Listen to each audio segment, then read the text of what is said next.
पण या परिस्थितीमध्ये भक्कम पाय उभारायला थोडासा वेळ लागू शकतो. अगदी अगदी खरं. पण ते पक्षांतर्गत जे खिळखिळेपण आलंय नेत्यांमधलं, सांधे तुटतायत नेत्यांमधले, अशी चित्र तयार होत आहे सध्या.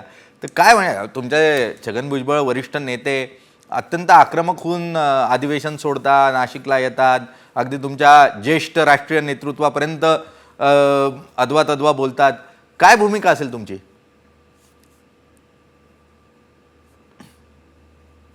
एक असं आहे की भुजबळ साहेबांचं महाराष्ट्रातल्या राजकारणातलं स्थान गेल्या अनेक वर्षाचं त्यांनी प्रचंड परिश्रमातून केलेलं आहे. अगदी एक ओबीसीची चळवळ त्यांनी राज्यभरामध्ये निश्चितपणे उभी केली, परंतु पक्षाने काय निर्णय घेतला, स्वाभाविक त्याच्याबद्दलचं दुःख, त्याच्याबद्दलचा काही भावना त्यांच्या तीव्रतेच्या असू शकतात. काल त्यांनी त्या मांडल्यात. त्याच्या अगोदर समीर भुजबळ असेल, पंकज भुजबळ असेल यांच्याशी मी चर्चा केली. काही प्रस्ताव त्यांच्याकडे आमचे राष्ट्रीय कार्याध्यक्ष प्रफुल्लबाईंनी सुद्धा ठेवला होता. त्या संदर्भामध्ये सुद्धा त्यांची काय भूमिका होती, परंतु मला असं वाटतं की याच्यावरती सुद्धा योग्य तो पडदा हा निश्चितपणाने पुढच्या काही दिवसामध्ये पडेल.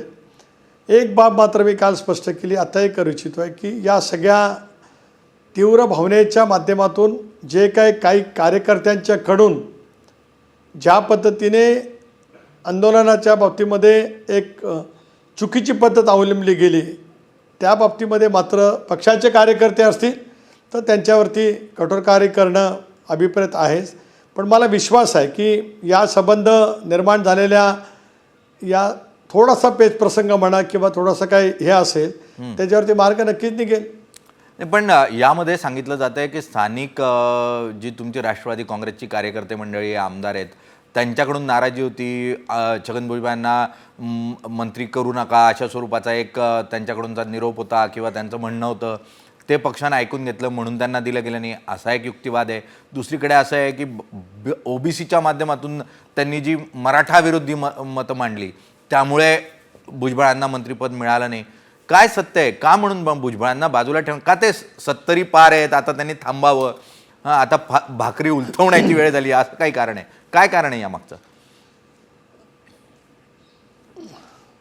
नाही, तुम्ही जे पहिली दोन म्हणालात त्याच्यामध्ये काही तथ्य नाही की स्थानिक नाशिक जिल्ह्यातल्या काही आमदारांनी काय भूमिका मांडली किंवा मधल्या कालावधीमध्ये जे काही आरक्षणाच्या संदर्भामध्ये जे काही एकंदरीत महाराष्ट्रामध्ये वेगवेगळे प्रश्न उपस्थित झाले, या साऱ्याचा परिणती ती आहे. बिलकुल काय खरं नाही.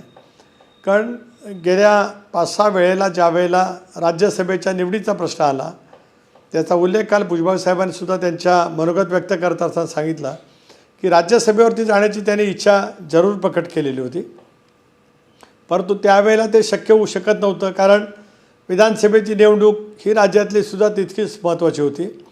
लोकसभेच्या निवडणुकीच्या एकंदरीत अपयशाच्या नंतर ही निवडणूक सगळ्याच राजकीय पक्षांच्या, विशेष करून महायुतीच्या राजकीय पक्षांच्या महाराष्ट्रातल्या राजकीय अस्तित्वातली निवडणूक होती. अशा वेळेला आम्ही अधिक लक्ष त्याच्यावरती केंद्रित केलेलं होतं आणि म्हणूनच आज आता असं मला वाटतं की त्यांच्या ज्येष्ठत्वाचा अधिक फायदा हा दिल्ली स्तरावरती त्या ठिकाणी होऊ शकतो.